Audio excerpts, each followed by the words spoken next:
The play didn't end in the last moment of the recital. It continued out in the street. It continued in the coffee shops. It continued that night in our home.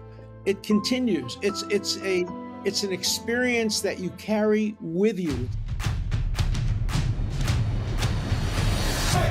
Hello, my name is Anne McElhinney. And I'm Phelim McAleer. And welcome to the Anne and Phelim Scoop. We have huge news. Huge. With a Y. Huge news. So the October 7 play, our play called October 7, is coming to the Kennedy Centre. January 28th. January 28th. Be there or be square. We're very excited. We're very excited. We're going to talk more about it in the play. We're going to interview Alan Dershowitz about it because he saw it in New York. Very impressed. Huge fan of the play. Fan, as is everyone who saw the play, actually. Yes. So, and we'll give you a link of where you can buy tickets because the tickets are available to buy now. 20th of January, be there or be square. Actually, go right now to October 7, the play, and buy the tickets, please. Yeah. And let anyone, all your friends know that are in the area and people who want to travel, please, we'll look forward very much to seeing you there on the 28th of January. But more of that shortly. Plus, talking of huge stories, Ireland continues its descent into the anti-Semitic cesspit. Now they're attacking the Eurovision Song Contest, Dan. Which is a huge cultural event, by the way, in Europe, bizarrely. It's, very campy, very weird, but 180 million people, I think, was the audience the last time. People get very excited about it. So to discuss all this actually on the show, we have one of our favourite interviewees, Alan Dershowitz. He's going to discuss the Kennedy Centre and the Irish madness. And actually, in this interview, he reveals a rather surprising Irish connection. Oh, yes, indeed, he does. Yes. And is Trump derangement syndrome real? We'll bring you that story. And do we need to embrace self-driving cars? I know that. Well, this podcast is somewhat divided. Oh, I didn't believe we were divided on this issue, Phelim. Well, it's not so much. I'm not against the embracing of them as such, but I have feelings towards them. Self-destructive ones. Let's talk about that in the podcast. Yes, we will. And we have a recipe at the end from the archives, mince pies, which are where we are from. They're actually compulsory to eat them all through November and December. And we actually think they're really rather delightful. And we think that you would think so too. So we're actually going to give you that recipe at the end of the show. Okay. But let's start with this incredible news, our breaking news story of the week, which is that we will be at the Kennedy Centre 28th of January with our play October 7th. Kennedy Centre, Washington, D.C., which they describe themselves as a cultural epicenter of America. They should be, by the way. They should be. It's the premier venue in DC. It's for theatre, for music, for opera. But of course, like all arts organizations, it was infected with leftism. It excluded conservatives. And it's a funny thing that's happened to the arts. I remember once being at a live taping of a podcast by a lefty comedian here from LA, and she was going, and she says, and like, despite my parents being really conservative and really Republican, when I was young, they took me to all the opera and all the plays. And I'm going, yes, the arts were both funded and dominated by conservative voices until they were excluded, probably starting in the 60s. So that's a long way of saying that we are reclaiming the stage at the Kennedy Centre. We're bringing our October 7 play. We should remind people what the October 7 play is about. After October 7th, really on October 8th, and actually, as Alan Dershowitz reminded me, on October 7 in Harvard, they were circulating a letter condemning Israel. These groups, it was 20 groups circulating a letter. In Ireland, they were already protesting Israel on October 8th. Yes. The news was talking about... The news had moved on from actually what had happened on October 7th and was continuing to happen, by the way, on October 8th. And they were already talking about Gaza and talking about electricity being turned off and moving the focus away from the massacre, the largest massacre of Jews since the Holocaust. And they were already memory holding it. Yes, yeah. So we went to Israel. We do verbatim theatre. We've done it for Ferguson. We've done it for other projects, Trans on Trial, the Transgender Madness. We take court cases, take interviews and make dramas out of them. So we went to Israel on October 7. We interviewed about 20 people. We boiled 14 of those stories down to a drama to tell people what happened on that day. Some of the stories are connected, some of them are not, some of them are standalone. But there's one. All of them are extraordinary. All of them. They're just compelling. One of them is, Itamar, who left an off-duty police officer, a border cop, who left the house with one gun, one pistol, and 9 bullets. And he was up against people with rocket-propelled grenades, machine guns, AK-47s. And he killed 2 terrorists, rescued a family, saved the life of an IDF soldier, saved the life of a rabbi. Incredible am guy. I missing anything? So, and we interviewed the IDF soldier, we interviewed the family. So everything's connected. Just showing some photographs there, by the way, of Itamar, because when he told us this story, we were in his home and he was telling the story, and he's a really great character. He kept jumping up on the chair and jumping up on the table and reenacting these extraordinary moments of what had happened to him. Amazing guy. So we play a clip of the play. Let's play a clip. It starts off with Dor Kappa, one of the people we interviewed, who really had an amazing escape from the Nova Festival. Let's just, it's all very self-explanatory. So let those actors tell the stories of people who were there. Lolly helped me navigate. Okay, turn right. No, don't go over there. There's birds flying from the trees. They're shooting people over there. Okay, go between there. Take a left here. Go. There were 3 of us in the car. My friend Gilad was in the back. Lolly, my girlfriend, God, she was so calm. She was in the front with me, and I'm driving. These Hamas vehicles, they're barreling right towards us, guns and everything. Lolly was hiding. And this one guy on a motorcycle, this terrorist, he was so close. I was staring him right in the eyes, and him back at me. And I nod to him like we know each other, like we're together. And he nods back at me, like you're okay. And then he sees my girlfriend, he starts shouting in Arabic, shoot the Jews, kill the Jews, slaughter the Jews. I take a big left. 1 bullet hits the back door. Gilad starts yelling. Fuck, I got shot in the head. Don't worry, I'll get us out of here. My girlfriend starts to pray. Shema Yisrael, Adonai Eloheinu, Adonai Echad.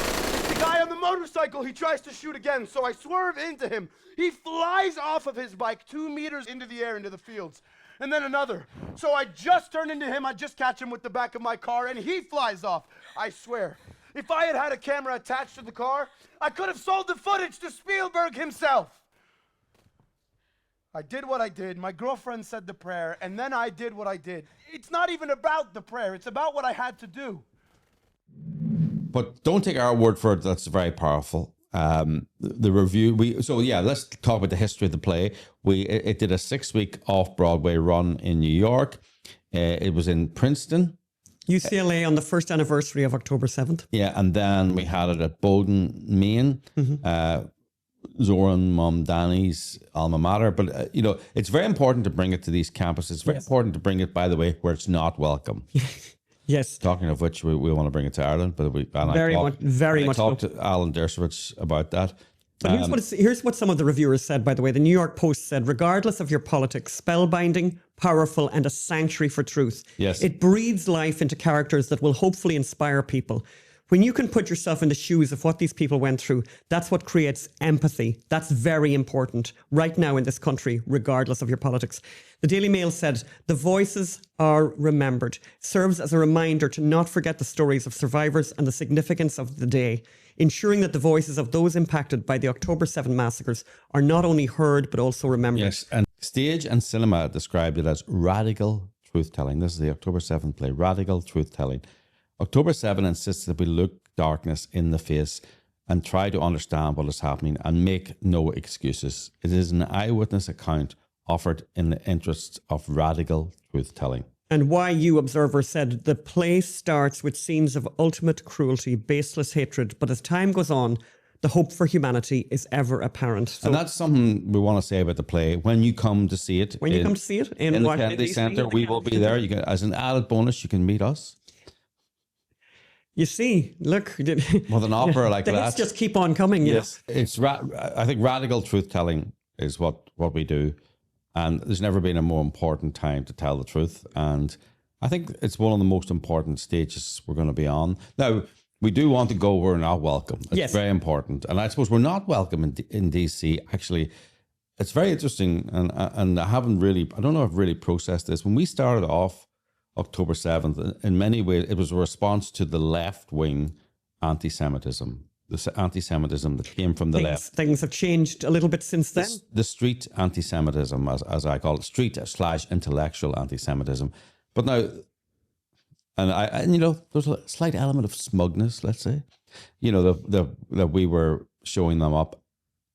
I have to say now, of recent times, the right have not distinguished themselves well when it came to the Jewish question, and certain aspects of the right. Yeah, this is, and it's very hard to witness that. As I said, we were out for that dinner recently, and I said I thought we were better than this. Yes. But just to remind people where they can get tickets, go to October7theplay.com. October7theplay.com. You get all the information there, and it'll direct you to where to get tickets. And talking of, I thought we were better than this. Ireland. Yeah. Did we really? Did you ever think we were better than this? Actually, I did. I did think Ireland. I'd never thought Ireland was a hotbed of anti-Semitism. It was a hotbed of bad ideas. But I suppose Ireland has been at the forefront of really bad ideas for so long now. Trans. All that nonsense, socialism, rent control. But this is unbelievable. So Ireland is distinguishing itself, like really singling itself out in Europe as the most anti-Semitic country in Europe. But they're proud of it. Oh no, they're delighted. Now, I think it's fair to say, however, that it doesn't represent the whole population. That it's very much a political elite thing. It's the ruling elite. Seems to be the ones, and there's some evidence to back that up. There's some data sets to back that up, particularly with this Eurovision thing we're going to talk about in a moment, where the Eurovision Song Contest last year, where there was an Israeli entry. A great song. And basically every jury in Europe has an elite jury, which is made up of artists, celebrated artists of the country, and then there's the popular vote, which is a phone-in basically. And in Ireland, the elite jury of artists gave 0 points to the Israeli entry, and the popular vote gave the second highest entry, the second highest score to the Israeli entry. So I think that's kind of an interesting telling. But it's very interesting what's happened now since they've decided that Ireland is so pure, it cannot be part of this Eurovision Song Contest if Israel is allowed to compete. So Israel is allowed to compete, so Ireland are out, as well as Slovenia, the Netherlands and Spain, 4 countries. Ireland, they campaigned to get Israel thrown out of the competition. Austria, to their and Germany. And Germany said, well, if you do this, if you expel them, we're leaving. Yeah. So the decision was taken not to expel Israel. And RTE, so it's actually a song contest that is only on the national broadcaster of a state-run broadcaster of every country. So you've got RTE in Ireland, and Europe. Every country in Europe must have state broadcasters. Now, when you think about it. But what's very odd to me about this whole Eurovision story is that the Irish broadcaster who made this unilateral decision, has no mandate to do that, and has no legal standing to do that. So this is something that we have a big question about. How are they getting away with making this unilateral decision without, they just have no right. They're apparently supposed to be politically neutral. My reading of the regulations, right, is, who was it to say? Yeah, I think it's Alan Dershowitz, which you'll see in the interview. He says, he doesn't want state-run broadcasters anywhere. He doesn't want state-run news. But if you're going to have state-run news and state-run news organizations and state-run broadcasters, they should be scrupulously apolitical, scrupulously neutral. Yeah. And my reading of the regulations are that they're obliged to not only be neutral, but to avoid taking a stance on a matter of political controversy. Gosh. And it's not just the newsroom of RTE. RTE, or the Irish State Broadcaster, as an entity, as a corporate entity, is forbidden from taking a role or taking a stance. So I spoke to Alan about it, and he said he could help me craft maybe a legal judgment. Actually, I think the original reason we spoke to Alan, we wanted to speak to Alan Dershowitz, was because we covered this last week, was because of the attempt by Dublin City Council to rename the park Herzog Park. Now, to dename it. So take away the name Herzog from this park in Rathgar, which is like basically the Jewish area of Dublin, where the only Jewish school in Ireland is located. Quite extraordinary. So Dublin City Council were trying to do that. So actually, this was one. Yeah, we were planning to speak to Alan about that last week. Yes. So we managed to get to speak to him this week, but things had even developed further. Yeah. So I think we slightly covered last week in the podcast, or in our Substack stories.io, but Dublin City Council was trying this. It was actually overturned or prevented temporarily on a technicality, on a legal technicality. Yeah, not on any ethical or moral basically, grounds. the government hadn't set up the mechanism to allow them to do it, the legal mechanism. But actually, let's listen to a little snapshot of how councillors then take the government's incompetence. It's very funny. And anti-Semitism is a wonderful thing, right? You can take your own incompetence and blame the Zionist conspiracy for it. So let's just get a couple of little clips there of wild Dublin City councillors, like accusations of the Zionist conspiracy. Basically the Jews control everything, Yes. according to these geniuses at the Dublin City Council. Yeah. Let's listen to that. The optics would appear to show these senior Irish politicians carrying out the instructions of the Israeli lobby. I'm further convinced that whatever phone calls was made to our CEO and to other officials probably emanated from Israeli intelligence forces attached to the Israeli Defence Force, because they're active. They're active in every issue that comes up in relation to Palestine. And trace it all the way back, Richard, and you'll find that's the source. It was that any state that is involved in genocide, ethnic cleansing or apartheid has no right to exist in a civilised world. This was a full court press by the Zionist lobby, and they think they will win it. They will not win this. Okay, let's go over now to the interview with one of our favourite interviewees, the legendary lawyer Alan Dershowitz, and listen to his surprise Irish connection, actually. And let's go over that interview I did earlier. Thanks. So we're joined now by the legend, Alan Dershowitz. Among his many achievements, he's the Professor Emeritus of Harvard Law School. He's an author and lawyer and has rightly defended some of the most unpopular people ever to face trial, which is what lawyers actually should do. He's defended Klaus von Bülow, O.J. Simpson, Harvey Weinstein, Donald Trump. He's written numerous books, including The Case for Israel and Guilt by Accusation, The Challenge of Proving Innocence in the Age of Me Too. I could spend the whole podcast introducing his achievements. We have him on. We want to talk about mostly Israel, but let's see where the interview goes. He's also the very popular podcast host of The Dersh Show. So please, Alan, welcome to the show and thank you for joining us. Well, thanks. I've also represented quite a few people who are related to Ireland. I represented people from the Irish Revolutionary Army who were indicted in Boston. I met with Mr. Adams when he was representing. So I've had a deep, long interest in Ireland over the years.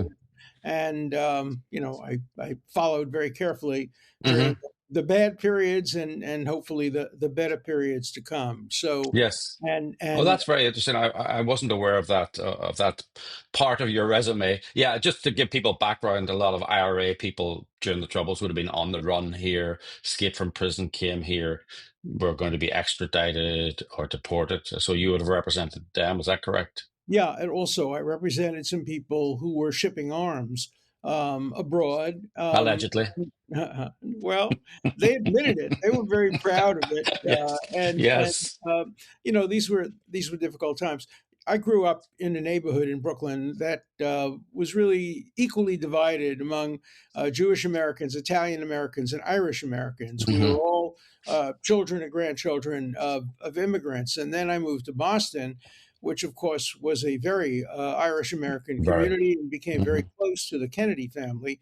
And I worked with the Kennedy family and met with Ted Kennedy many times when he met with people involved in Ireland. And so I've had close connections, particularly with Irish Americans. And Irish Americans, and let me get right to the point, Irish Americans are among the most pro-Israel pro-Jewish people in the United States. They are our dear Hmm. friends, and Hmm. they are as disappointed as I am with the Irish government, with the Irish media, with many Irish politicians who have become leaders in the campaign to vilify and demonize Israel, and in Hmm. many instances have gone over the line from anti-Zionism to anti-Israelism to anti-Judaism. And so it's very disappointing to those of us who Hmm. have strong connections to the Irish American community, including many of my friends in the Irish American community. Yeah. They don't understand what this obsession with hating Israel is on Irish radio, Irish television, Irish media, and among so many Irish politicians. The idea that Ireland would drop out of the Euro song competition if Israel participated in it is what Hitler did in the Second World War by saying that you can't deal with Jewish merchants or with Zionist Hmm. merchants. The idea Yeah. of a boycott against a European song festival because it invited Israel, which several times has won the event because it's Yes. judged on musical ability. It's not judged on Yes. politics. So I'm hoping that Ireland doesn't win that battle. Yeah, and the Jews do have a certain reputation for being good at the old music and the performing and the show business, the business of show. Yeah, there's so much in what you said there. I mean, how it's it's an obsession. Like, it's hard for people to understand, and that's the only word for it. The Irish media, I call it, the RTE, which is the state broadcaster, which has pulled out of the Eurovision Song Contest now. Um, I mean, I used to call them, when we'd go back to the summer, the Daily Gaza, because they were obsessed with Israel. They were obsessed with the war in Gaza. It was like there was no other wars going on in the world. And I think was it Caroline Glick that said it, We don't want your obsession. Someone said to her, you should feel proud that we're watching your human rights record. We hold you to a higher standard. And she says, I don't want your obsession. I know what's at the back of this obsession. It's not that we're being held to a higher standard. I know the history has shown when people get obsessed with Jews, where that leads. And this is where we are now in Ireland. Yeah, no, it's too bad. And as you say, there is real genocide going on in parts of Central Africa. The Hmm. war between Russia and Ukraine has killed so many people, and it's very hard to find much concern about that. The obsession, as you rightly put it, is an obsession, and it's not a positive obsession; it's a negative obsession. You know, Jews may have a right to impose a higher standard on Israel. Maybe Arabs have a right to impose a higher standard on Israel. Ireland does not have the right to impose a higher standard on Israel. They have no right to apply anything but a single standard. Yeah, And yeah, when you apply a negative double standard, there's a word for it. It's called bigotry, yeah. and that's what I accuse many. And I want to be clear: many Irish people support Israel. We saw what happened recently when they Hmm. tried to take the name off a park of Yeah. the former president of Israel, Herzog, and that was rescinded. There are some Yes. great, great people Uh, in Ireland and great politicians. I've worked with some of them over the years, but there are too many who have this negative obsession with Israel. just to be clear, like, it's not, it was knocked back on a technicality. That's the reality. They're going to come back again, and I put some posts up on our Instagram account and on our Twitter feed about the councillors who were so upset that it was knocked back on it, and they wanted to change the name of Herzog Park. Uh, to Free Palestine Park, or whatever they wanted to change to. They claimed this was a conspiracy by the Zionist defense forces and the Jewish lobby. No, they didn't say the Jewish lobby, the Zionist lobby. But we know what they're saying. So they're going to come back again. It's a very, very weird. Look, there's one antidote to it. There's one cure for it. Okay. Every single person in Ireland and every politician should watch your play, should see your play. Mhm. It is a remarkable piece of work. And the one thing you can't accuse it of being is biased or propaganda because it's just word for word what people actually said. It's as if people were there at the time it happened and Yeah. overheard it. And Yeah. that's what's so powerful about your Mhm. remarkable play. why I'm so pleased it's going to be shown at the Kennedy Center, but I Mm. want it shown in every Irish theater. I want it, Ireland is famous for its theater. It's famous for its playwrights. It's had phenomenal playwrights over the years. We would spend the whole podcast Yes. just naming Yes. how many. My wife and I go to the theater all the time, and our favorite playwrights are Irish. Many of our favorite Yeah. actors are Irish. So it's a perfect venue, Ireland, for this remarkable play to be seen, so that people can make up their own minds, not through the filter or the prism of the anti Zionism, which you say, first of all, even the concept of Zionism was the national liberation movement of the Jewish people. It's completed. That's like calling Americans revolutionaries. Yeah, we won the revolution. Ireland won its Yes. revolution. That's right. We're Very no good point. longer Zionists in the sense of trying to aspire to establish a nation state for the Jewish people. Zionism has succeeded. Now it's Yeah.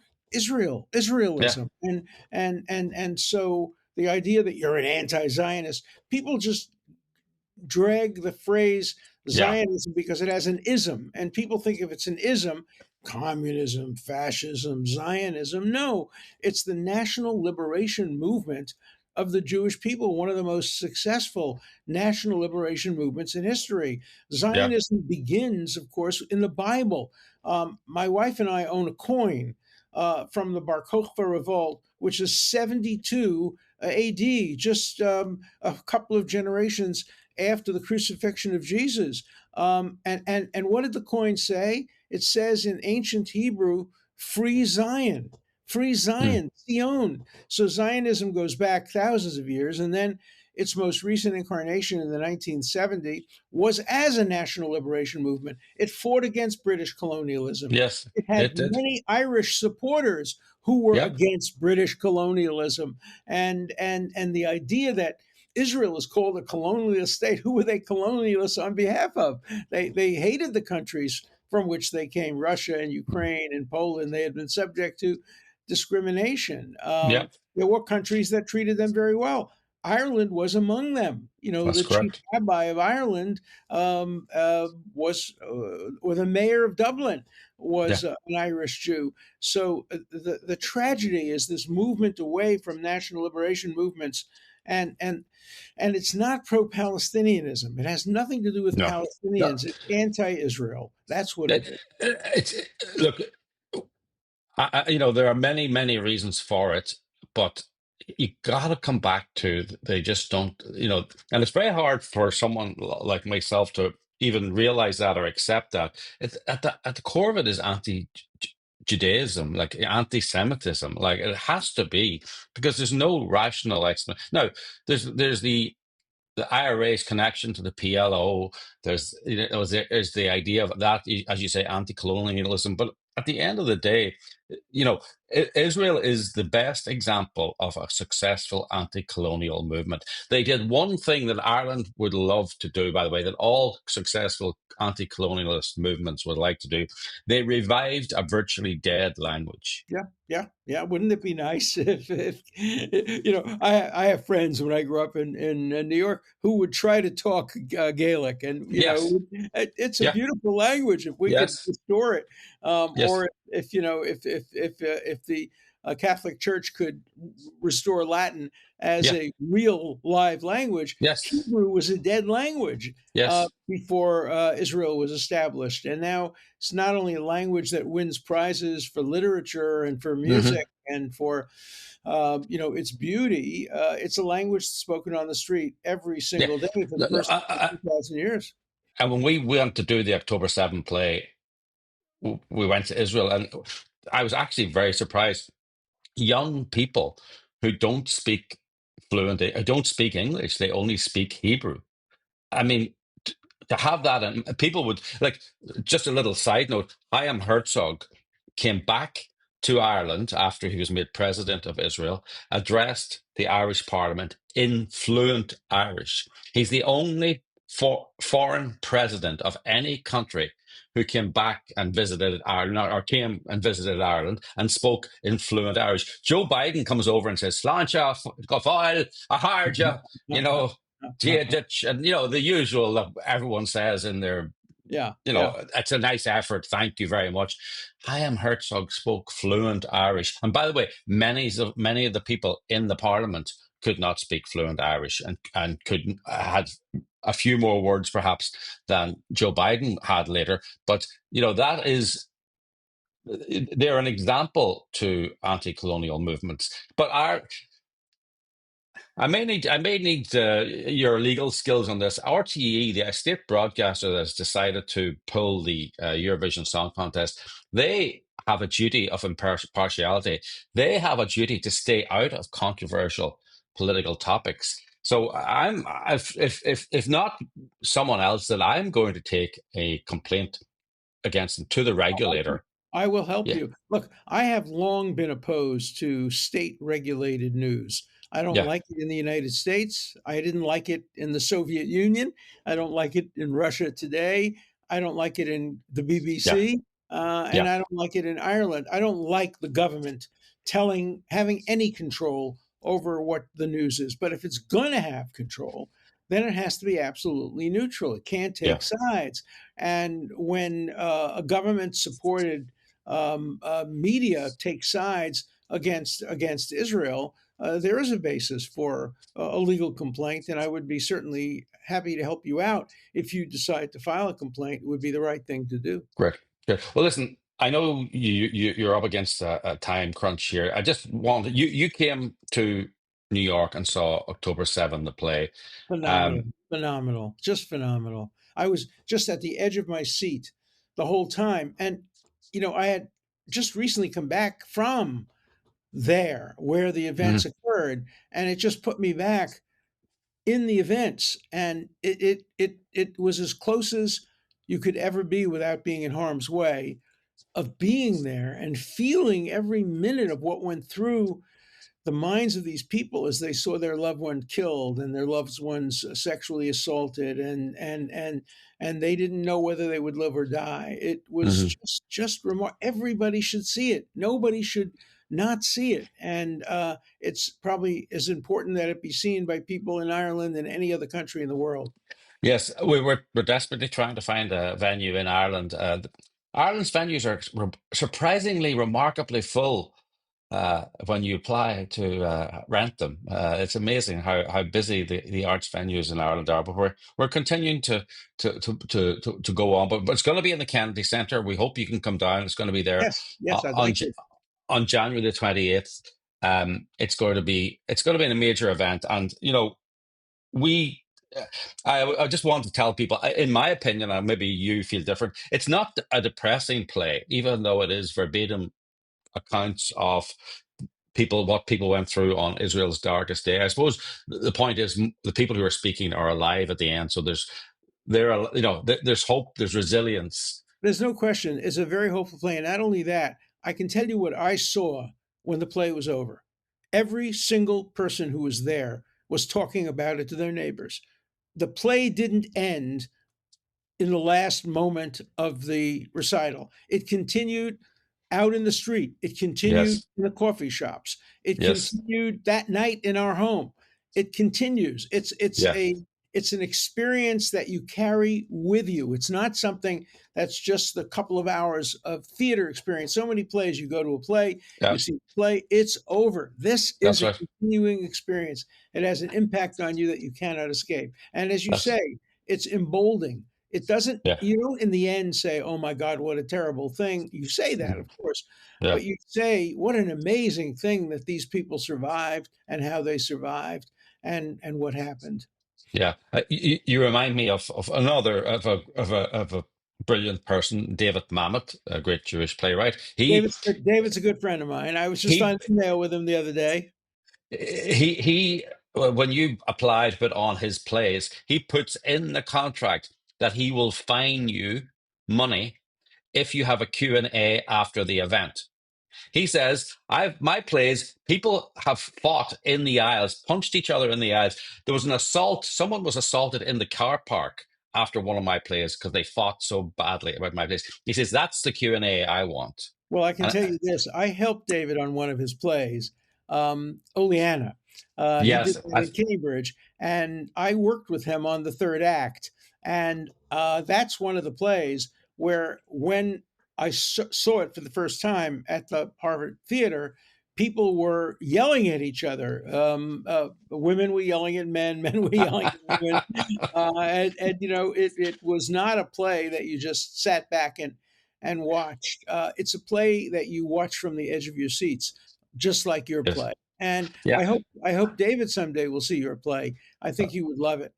I think so too. No, you're right. And David's plays continue into the coffee shop, they continue into the car park. And that's what, look, we just want, our background is journalism. And we felt when we saw how October 7 was being treated by the world's media, you used to call journalism the first rough draft of history. And we were very concerned that the first draft of history was not being written and wasn't going to be written. People had already moved on to October 8th on October 7th. People had already moved on. Like, they were protesting Israel on October 8th whilst people were still being Let, murdered. let me let me correct you. They were actually protesting Israel at Harvard on October 7th at night. Hmm. Yeah.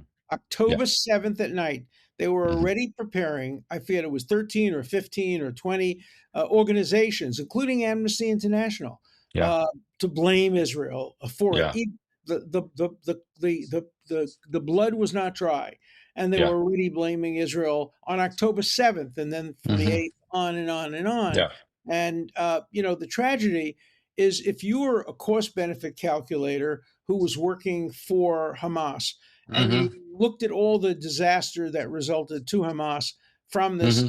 looked at what happened in Israel, and you ask yourself, from a cost benefit point of view, if Yeah. we were Hamas, would we do it again? And the answer is yes, they would, because they benefited from all the Of negative course. publicity that Israel got for doing what every country would do, simply defending its people from a recurrence. And that's what Of Israel is course, doing of so course. I mean, successfully. Ireland recognised the state of Palestine, wherever that is. Ireland joined in the International Court of Justice, taking the charge of genocide against Israel. Which is a fake Definitely. charge, a totally fake charge. You know what genocide is. Genocide is Well, bringing babies from the island of Rhodes and from Salernica and from all parts of the world, bringing them to death camps in order to put yes. them in gas chambers. That's genocide. Genocide Yeah. is not trying to destroy the people who conducted October 7th and swore to do it again. Yeah. And even if there were collateral damage because they were hiding among civilians, that's the last thing that you would ever call genocide, unless you were an anti-Semite, a bigot, and somebody who had no Yeah. sense of perspective at all. Yeah. No, look, I'm not a lawyer, right? But I'm a journalist, and the truth is very important, and language is very important, and communication is very important to myself and Anne, and actually, there's two things. If you remember the play doesn't start on October 7th. The play starts for a lot of the people. We have to talk about what did they do on October 6th. And it's coming up to the holidays, Simchat Torah, and it's the usual holidays. Well, I was going to my in-laws, but we're divorced now, and my daughter was going to my father, and all this, and I was having 14 people over, and all the things you do when you're preparing for holidays, boring domestic details and we wanted to show people this was a people at peace on October 6th. The And war was brought there was to a them. ceasefire on October 6th, to which Yes. Hamas had agreed, and then they broke it. And then they Yeah. demanded a ceasefire as soon as they began to lose. Yeah. And all the pro Hamas people were demanding a ceasefire. They weren't demanding that Hamas comply with Yeah. its ceasefire on October 6th. Yeah, I mean, you talk about the ceasefire in Gaza, but there's a poem. The Irish Times ran a poem uh, from one of its writers. No, from a poet in Ireland about Gaza, the dream of gardens, and it's one of the world's worst poems. But anyway, it's a poem, and it's about how she was dreaming of planting a garden in Gaza, but there's nothing but destruction there, where she can grow the dill, she can grow the basil, and it reminded me of one of the things that one of our interviewees said, Ayelet, who was a peacenik, who was a left-wing socialist, Many who of them met are. her husband in a socialist organization. She ran the Jerusalem branch, he ran the Northern Israel branch. And she says in 2005, we handed back Gaza, we pulled out the settlers. They had greenhouses. They had those beautiful gardens. They had a way of feeding their people. And what did they do with the greenhouses the next day? They demolished them and made rockets out There's of no the metal. question. I was in Gaza. I had lunch at Khan Yunis. I had lunch in Gaza City. It could have been Singapore on the Mediterranean. Yeah. I met with Prime Minister Sharon when he decided to end the occupation of Gaza, not only the civilian occupation, but the military occupation as Mhm. well, and gave Gaza the opportunity to become one of the most beautiful spots in the world. And instead, they turned it into, they called it an open air prison, but they were the guards. Yeah. They were the ones who put up the bars, and Israel just defended itself and protected its citizens from the inevitability that tragically occurred on October 7th. Yeah. Well, listen, I'll let you go. I know you want to go. You've got a lot going on there, and But keep we doing could great talk. things. Keep doing great things. Keep showing the world the truth. We depend on you. We rely on you. And if anything I can do to help you, never hesitate to call on me. Okay? Thank you, Alan. Uh, I'm honored that someone like yourself would be there to help us. It's going to be January 28th at the Kennedy Center. The Truth is going to be on the stage in the center of Washington, D.C., the cultural epicenter of America, we hope. So thank you, Alan, and we'll see you there. Sure, I'm going to have all my friends from Washington go as well. So it's going to be a full house, I'm sure. Great. That was a great interview. Yes. It's very disturbing, though, that every week we could interview Alan Dershowitz or someone about Irish anti-Semitism. It doesn't make me feel good. It doesn't. No. It doesn't. And it's not getting better. Every week there seems to be. Yeah, every week there seems to be something new. And the war is over, right? I mean, yeah, exactly. What are they complaining about now? So they weren't happy when Israel was at war. They're not happy that Israel is at peace. Like what is it exactly that they're looking for? And don't forget, and this is why we did the October 7 play, by the way, Israel was at peace. As we said in the interview with Alan, Israel was at peace. On October 6th. There was a ceasefire on October 6th. And that's why if you go and see the play at the Kennedy Center, October7theplay.com. January the 28th. You'll see the first question we asked people, and I remember, and we made this a big point. What were you doing on October 6th?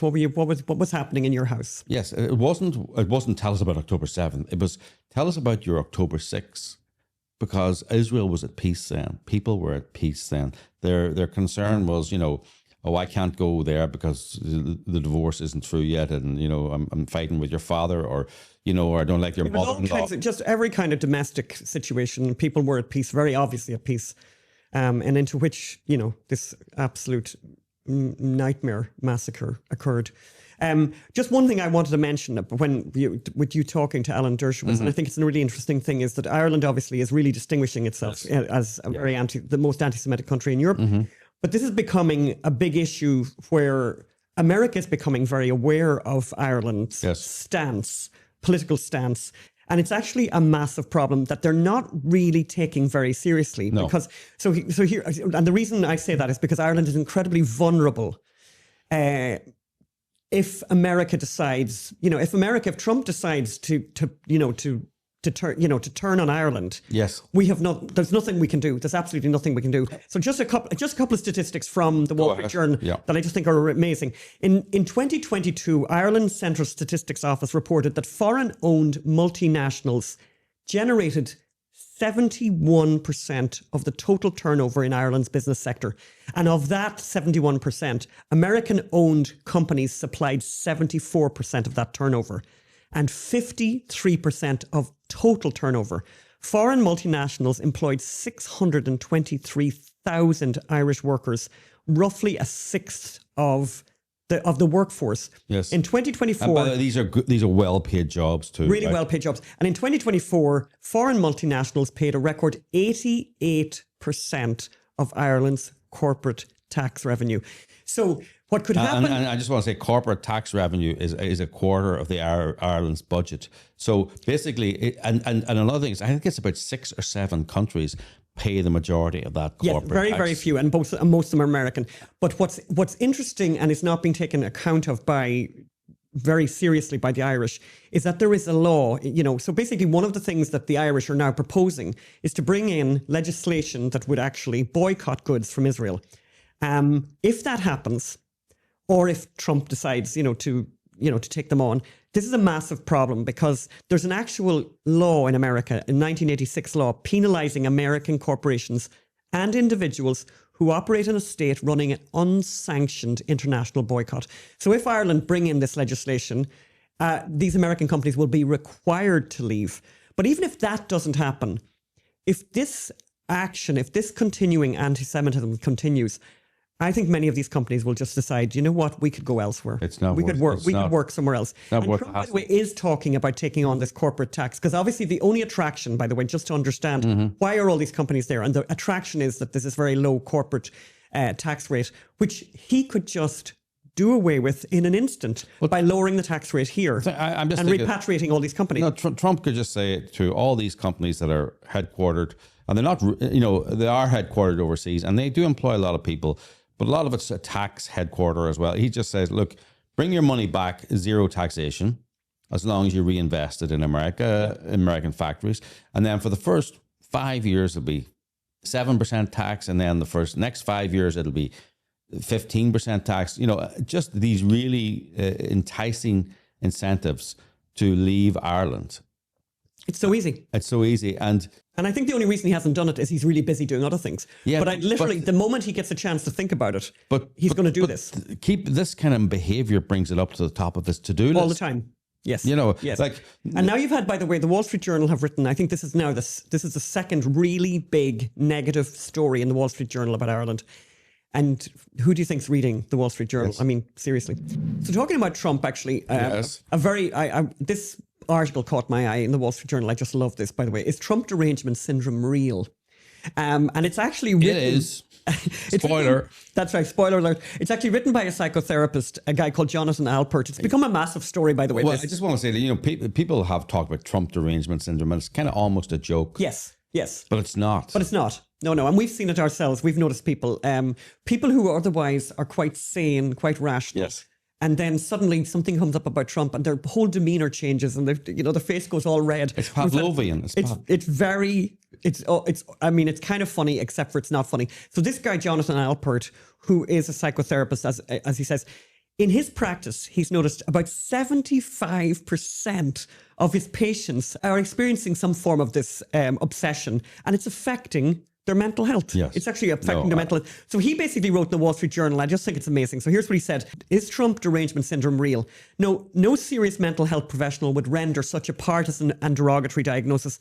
Yet I've seen it in my own psychotherapy practice. Patients across the political spectrum have brought Donald Trump into therapy, not to discuss policy, but to process obsession, rage, and dread. Their distress is symptomatic, not ideological.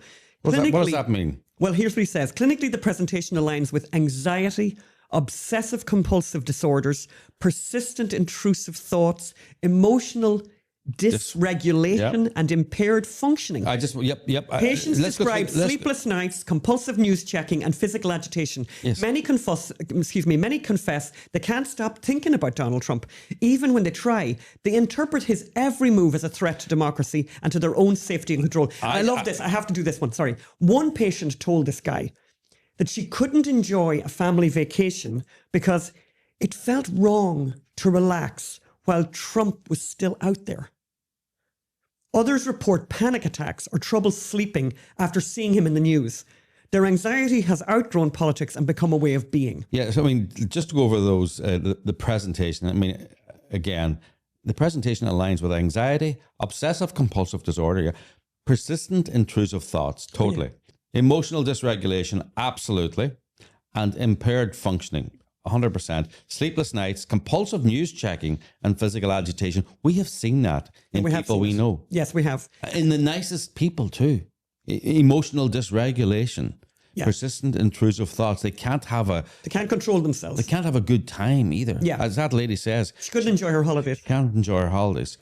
So he goes on to say, and I love this piece, he says, for many Americans, what began as a stress response has become a chronic state of hyperarousal and vigilance. This is continuing this article that this guy has written in the Wall Street Journal. In 2016, the reaction was acute: disbelief, anger, panic. By 2020, it had hardened into identity. Now it has become a way of life. Yeah. During the 2024 campaign and into 2025, many patients have spoken with fatalistic dread about Mr. Trump's continuing presence at the centre of national life.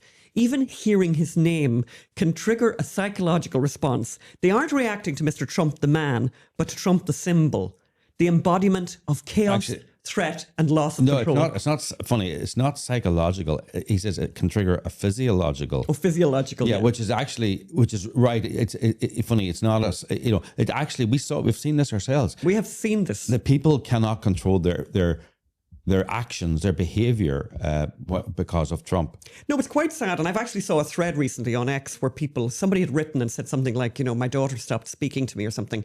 And underneath that, and it was like somebody, and I actually looked her up. The woman who wrote the original post had very few followers, And then the response to her telling this story, this sad story about her daughter not writing to her, not speaking to her, not coming for Christmas, not spending Thanksgiving with her because of Trump. And all these people underneath had all these similar stories of family breakup based on Trump. And it's like really sad, by the way. Yeah. Like really, really sad. And we have met these people. And we have met people, as you say, who are normally extremely rational. Not only rational, by the way, but really nice.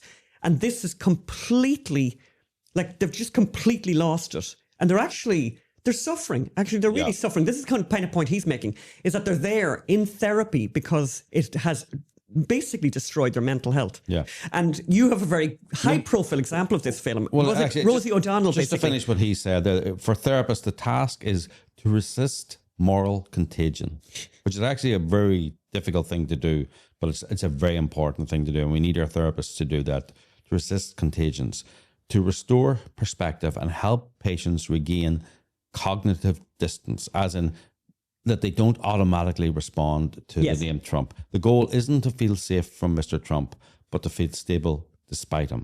Yes. Right. Yeah. So, yeah, I was going to say that a very high-profile example of this derangement is Rosie O'Donnell, who had to move to Ireland because of it. Yes, she had to move to Ireland to get away from Trump. Apparently. And by the way, she'll be very much among her own people there, actually. Yes, because there'll be plenty of Trump derangement people in Ireland. There's no shortage of them. I mean, this article, which was kind of a laudatory article on Rosie O'Donnell, it's going to make me say, words that I never thought I would hear myself utter. I feel sorry for Rosie O'Donnell. Dear, oh dear. Yes. Oh, that's sorry, sad. Well, that's very Christian of you, by the way, Phil. No, it's not. No, it's not actually, because I don't feel angry and hateful towards her and then think the Christian thing to do is feel sorry for her. I genuinely feel sorry for her, right? Because she's deranged. Because she's deranged, and this is at the end. And this is a laudatory example. If only she could so she had this huge falling out with Trump in the 80s and 90s. And by the way, over what? Over comments they made about each other in the 80s and the 90s. But Trump has fallen out with people and fallen in with people. He fell out with Musk. I mean, he fell out with Ivana, one of the, his wife divorced him. Well, I think the one I, yeah, exactly. Remember his wife? That's right, very pally with her. She made, outrageous allegations in the divorce settlement. No, in the divorce claim, right, against him. And, and then they settled the divorce. And then 2 years later, he did a Burger King commercial with her about how Burger King can bring together people. So Trump does forgive. Trump does. And, one of my favorite ones, by the way, is if you think about the primary, the original primary where he described Marco Rubio, by the way, in the worst possible terms. Oh, God, there couldn't be much more of a bromance between those two. That's right, yeah. So just because you've fallen out with Trump now, and then remember Megyn Kelly said, you've described women as pigs and this, and he goes, only Rosie O'Donnell. So, I mean, they've had this long running feud and she hasn't got over him. And this is the end of the article in the Washington Post. If only she could stop thinking about him. Every day, whether she's been at a pub enjoying a pint or shopping with Clay, who's her 12-year-old non-binary son. That's another story. Don't even start. Yeah. O'Donnell still finds herself going online. She's in this lovely house now this woman, by the way, has sold a property in Florida for 14 million, a penthouse in New York for 6 million. Like, she is loaded. She will find herself going online. She will post upward of a dozen links about Trump, ranging from videos showing him nodding off in the Oval Office, allegedly nodding off in the Oval Office, to articles critical of his actions. She can't resist. Granted, it was worse before. During his first term, when she wasn't channeling When she wasn't channeling what? her depression into drinking and overeating. Oh dear. She went to Ireland and she's got a problem with drinking and overeating. Not a good idea. Not a good idea, Rosie. O'Donnell doodled more than 200 portraits of Trump on her iPad. The images showed a fire engine, red-faced president, punctuated by phrases like the moron and loser and liar. That kind of obsessiveness is why she knew she had to leave. Interesting. So it wasn't actually, she wasn't leaving because of Trump. She was leaving because of her own obsessive compulsive disorder. Her brother Eddie, who had been helping her getting her citizenship paperwork in order, says, quote, "It's the best decision she's made, I think, in her life, honestly," close quotes. Still, when you have a phone and a fixation, it's hard to totally disengage. This is the Washington Post. The Wednesday before Thanksgiving. Now, the Wednesday before Thanksgiving. And she's in Ireland. Everyone loves her. She's having a Thanksgiving dinner. O'Donnell promised her therapist she would not post anything about Trump for 2 days. It lasted maybe a few hours. a few Roseanne, hours. you've got to detach, an annoyed Kopetic told her during her visit. That's one of her best friends. You've got to disconnect. So she tried again. The first promise broken. She made another that Friday. This time O'Donnell vowed not to post about Trump for 3 days. She told her 1.2 million Instagram followers that she was going to try again to not give him a minute of me. But her sign-off alluded to yet another recent Trump moment that had been eating at her, his ugly retort to a female journalist who had asked him a question about Epstein.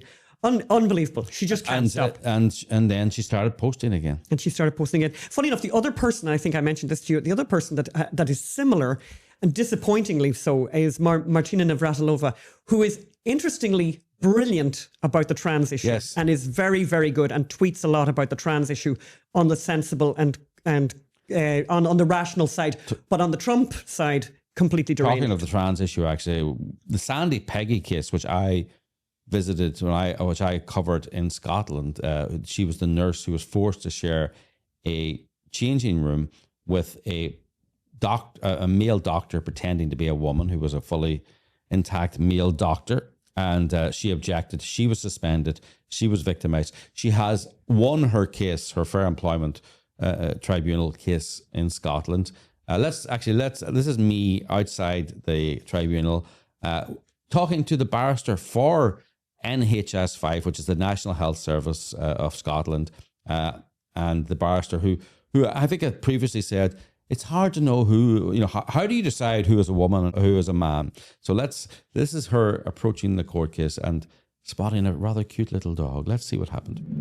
Yes, she is. She's not with humans. No, more with dogs. I have a Scottish. She's very rare. Would you say the dog is a male dog or a female dog? Well, I don't know. I mean, how? I'm not sure what to say about this. Although, you know. How would you know? Well, how would you know? Yes. Very naughty film. Yes, very naughty. But so Sandy Peggy has won. Now, it was a very narrow victory. They said she had been harassed by NHS, but they kind of cleared the doctor. They kind of cleared NHS of other things. It's not the right result. Not a great win. It's a win, but it's not a great win. Yeah, but also it's legally it doesn't make sense. So I think they may appeal, and they'll probably win on appeal. Unbelievable. So self-driving cars film. Now you and I have had our conversations about this. Now, Phelim, when he sees a self-driving car, the Waymos in Los Angeles, can I just say that he behaves like a child, wants to throw himself in front of them and all kinds of very bizarre behavior to see how quickly they react. Yes, let's play a video of a self-driving car, actually, because Well, here's me in the self-driving car. So this is a first for me. I'm in a Waymo in a driverless car with no driver, moving along swiftly.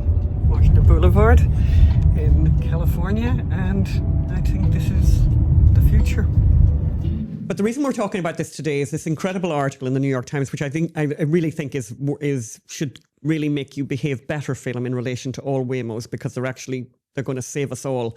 So this is written by a guy called Jonathan Slotkin, who is a neurosurgeon, and the first paragraph of the story is so sad. He says, I recently got called to see a teenager ejected in a rollover car crash. The trauma team rushed him into surgery to stop major abdominal bleeding, but we all knew when that much energy enters a skull, no operation can turn it back. He was declared brain dead. His death was a reminder of the staggering amount of suffering and loss of human life we accept from car accidents every single day. Enter stage right, the Waymo, basically. Mm-hmm. So Waymos have recently... So there've been Waymos here and in a number of cities across America, and basically they've been collecting up data. And now they have this huge amount of data, and they've just, issued a report on it. I think they've said something like, nearly 100 million miles, 100 million driverless miles have been compiled. And here's what they're able to say after the 100 million driverless miles: 91% fewer serious injury or worse crashes. Like that's literally the only quote. That's the only thing that matters. 96% lower rate of injury causing crashes at intersections, which are the most dangerous place. And just to put this in perspective, and for anyone, because I've been very surprised at people when I've mentioned Waymos to people, and people are like, oh, I'd be far too scared. And it's like, really? Because I'll tell you what the alternative is to a Waymo. The alternative to a Waymo is driving yourself. And or an Uber.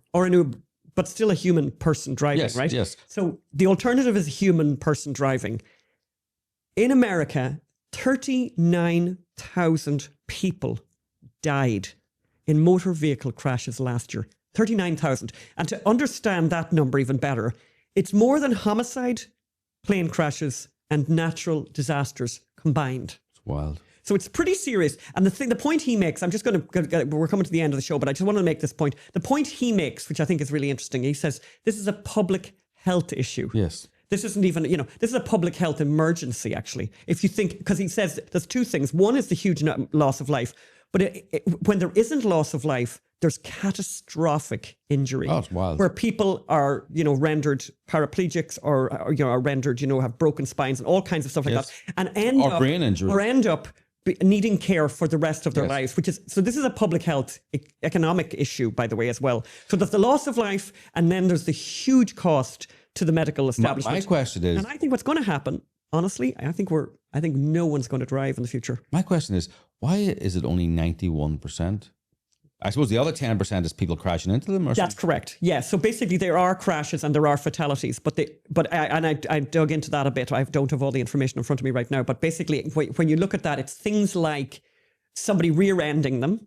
And it's basically where another driver has done a mistake. But of course, when we're all Waymos, it'll be 100%. Then it'll be 99.9%. So the downside for right now is just cost. So these Waymos are incredibly expensive. Basically, each car's equipment costs $100,000 on top of the car. Yeah, on top of the car, and then the car itself, the Waymos that we have here in Los Angeles, or what are they, Phelim? They're like Jaguars. They're Jaguars. They're gorgeous, and I love them. And you get of course, mobile phones were very expensive when you first bought them. Yeah.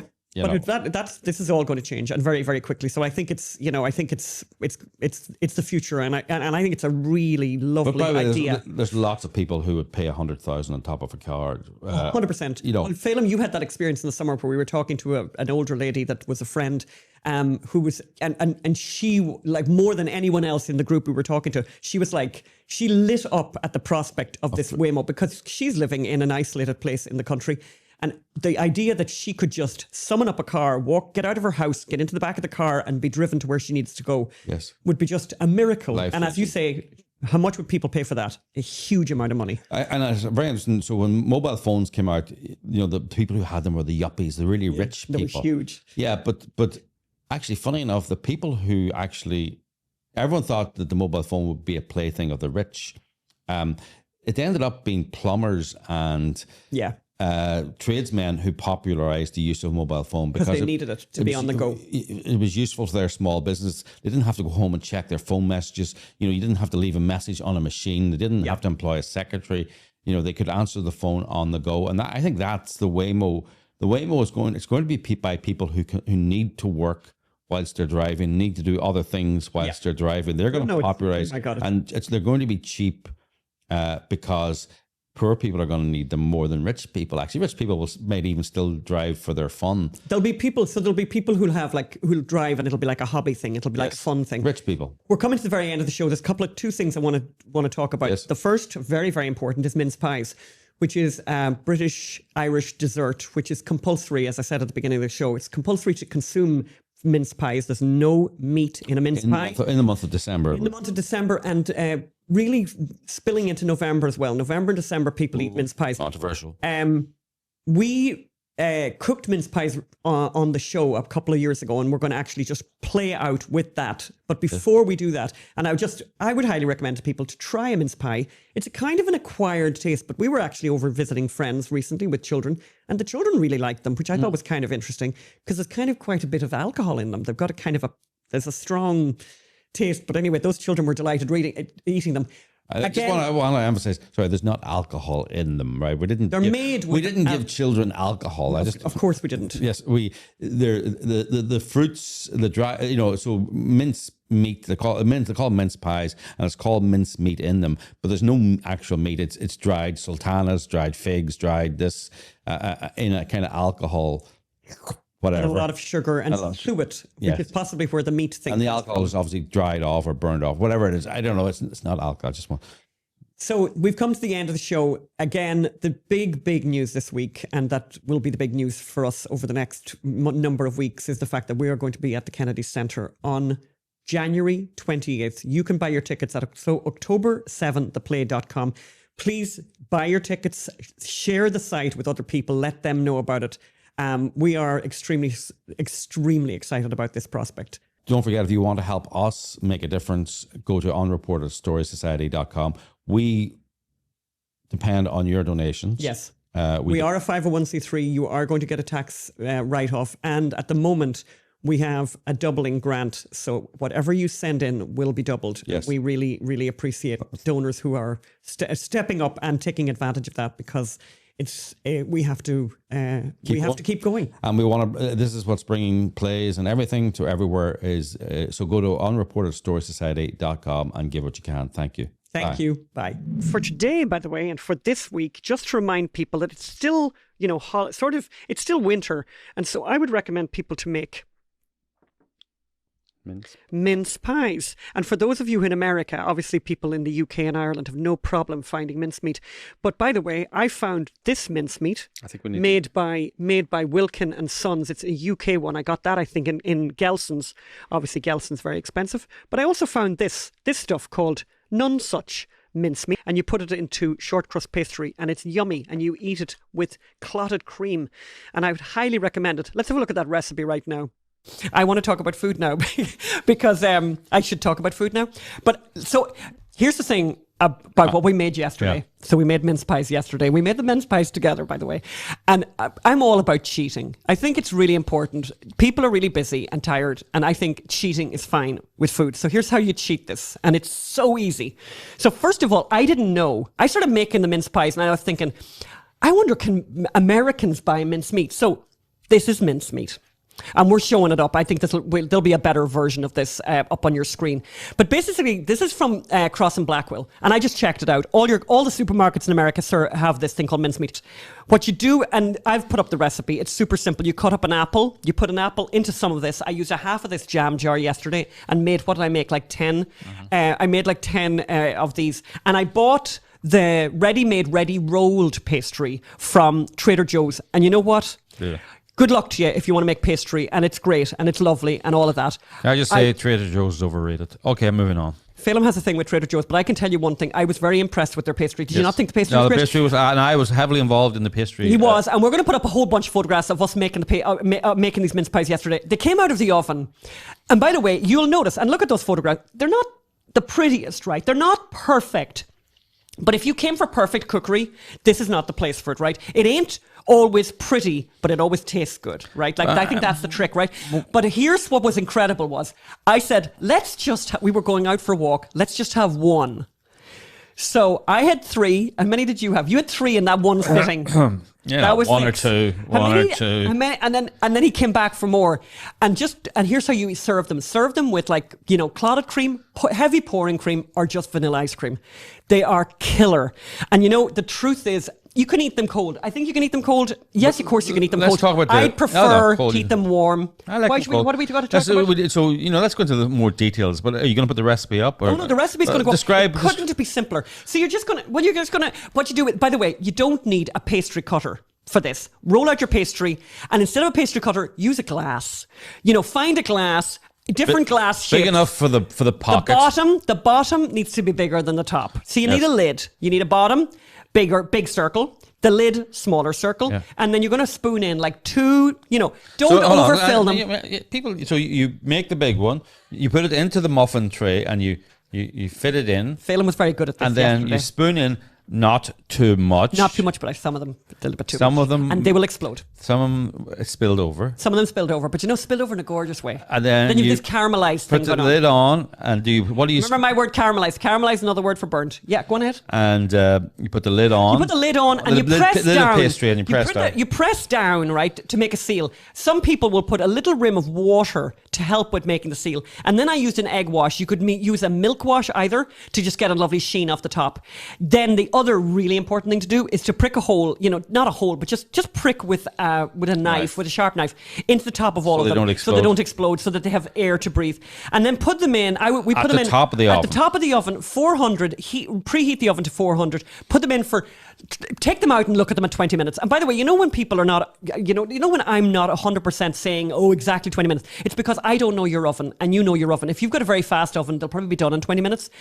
We were going more to 25, 26, 27 minutes. But what you really want is the top to get a little bit browned, and you take them out. Don't eat them instantly, but it's very hard. We sort of did, but we didn't burn ourselves, right? Cool down a bit. Let them cool down a bit. I took them outside and put them outside because the weather had improved a little bit here. But we had them with the clotted cream. Crazy California. We should do a Crazy California section. The weather's terrible. That's crazy. Weather's crazy California. I want my money back. I don't know why I'm paying the high taxes. It's 50 degrees today. Yes. How did that happen? Yes. But I can tell you one thing. If you have never tried to make mince pies, do it. Do it. Do it with a suet. Do it with a suet. Oh, look at you, Phelim. And send us a photograph. I'd love to see a photograph of your mince pies. And send me any questions if I've left something out in that. But the recipe is going to go up on the Facebook page. They're really, really yummy. They're a nice thing to bring if you're going over to somebody's house for a tree trimming. And they're British, innit? And what you could do is bring them over uncooked and put them into their oven, actually, so that you get them out of the oven nice and hot. I don't want to eat them cold. And by the way, can I just say, I have never made mince pies before, but they were a huge success, number one. And number two, I didn't like mince pies before, but I really like these. Yeah, they were great. Really nice. And I have to say, this particular mincemeat, as they call it, mincemeat, is pretty nice. Now, that could be because there's rum and brandy in it. Well, you can never go wrong, it's Cross and Blackwell, which is a very British name, by the way. But I chopped up a little apple in there because it just gave it just a little bit of different consistency with this mincemeat. So anyway, do it with suet, and you'll love it. You really will love it. But try not to eat 3 of them in a row. But they are fabulous.